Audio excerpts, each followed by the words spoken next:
শিশুদের পুষ্টি নিশ্চিত করার কথা ছিল যে খাবারে, সেই খাবারই যেন হয়ে উঠেছে আতঙ্কের কারণ। স্কুল ফিডিং কর্মসূচির আওতায় শিক্ষার্থীদের হাতে তুলে দেওয়া হয়েছে পচা ডিম ও ছত্রাক ধরা পাউরুটি। এমন অভিযোগ উঠেছে মেহেরপুরের গাংনীতে। কোমলমতি শিক্ষার্থীদের পুষ্টির বদলে স্বাস্থ্য ঝুঁকির মুখে ঠেলে দেওয়া হচ্ছে কিনা সেই প্রশ্ন এখন ঘুরপাক খাচ্ছে অভিভাবক ও স্থানীয়দের মধ্যে। ডিমের ভিতরে রক্ত থাকছে, ডিম পচা, খুব গন্ধ, আমরা খাইতে পারছি না। এর সাথে পানি ছিল, কুসুম টুসুম সব কালো ছিল, দিয়ে আমি ফেল দিলাম। ওই ডিম পচা ছিল, আমি খাইনি। যেহেতু আজকে ডিম আমরা পাইছি 133টাই, কিন্তু এর ভেতরে কিছু নষ্ট ডিম পড়েছে।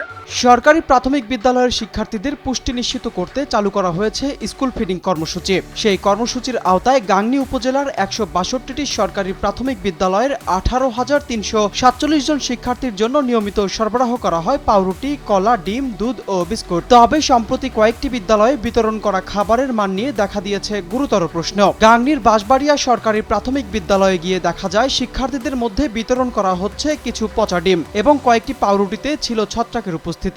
খাবারের মান মাঝে মাঝে খারাপ দেয়, মানে পাউরুটিতে মাঝে মাঝে কয়েকদিন ছত্রাক দেখা গেছে। ওগুলো বাচ্চাদের দিয়ে ফেরত নেওয়া হয়েছে এবং গরু ছাগলেও খায়নি।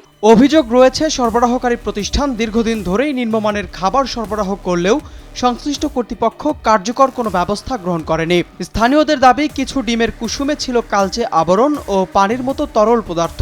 এছাড়া কয়েকজন শিক্ষার্থী দুধ পান করার পর অসুস্থ হয়ে পড়েছে বলেও অভিযোগ উঠেছে। এতে শিশুদের স্বাস্থ্য ঝুঁকি নিয়ে উদ্বেগ প্রকাশ করেছেন অভিভাবকরা। আমরা যে বাচ্চাদের স্কুলে নিয়ে আসি, সরকার যে খাবারগুলো দিচ্ছে সেই খাবারগুলো তো ভালো মানের না। আজকে যে ডিমগুলো দিচ্ছে সেগুলো পচা বের হয়েছে। সেই পচা ডিম খেলে তোমার বাচ্চাদের অসুস্থ হয়ে যাবে। যে ডিম করাই আসছে, এই ডিম গালান পচা, ভালো না পচা আসছে। অন্যদিকে শিক্ষকরা বলছেন প্রায়ই পচা ডিম ও নিম্নমানের খাবার সরবরাহ করা হয়। বিষয়টি একাধিকবার সরবরাহকারী প্রতিষ্ঠান এবং উপজেলা শিক্ষা কর্মকর্তাকে জানানো হলেও কার্যকর সমাধান মেলেনি। শিক্ষকদের আশঙ্কা, নিম্নমানের এসব খাবার শিশুদের জন্য বড় ধরনের স্বাস্থ্য ঝুঁকি তৈরি করতে পারে।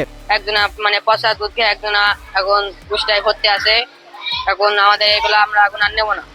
জেলা প্রাথমিক শিক্ষা কর্মকর্তার ভাষ্য, এ বিষয়ে এখন পর্যন্ত কোনো লিখিত অভিযোগ পাওয়া যায়নি। অভিযোগ পেলে তদন্ত করে দায়ীদের বিরুদ্ধে প্রয়োজনীয় আইনগত ব্যবস্থা নেওয়া হবে। শিশুদের পুষ্টি নিশ্চিত করার লক্ষ্যে চালু হওয়া কর্মসূচিতে যদি নিম্নমানের খাবার সরবরাহ করা হয় তবে তা শুধু অনিয়ম নয়, শিশুদের স্বাস্থ্যের জন্য বড় হুমকি বলে মনে করছেন স্থানীয়রা। দ্রুত তদন্ত ও দায়ীদের বিরুদ্ধে ব্যবস্থা নেওয়ার দাবি জানিয়েছেন এলাকাবাসী।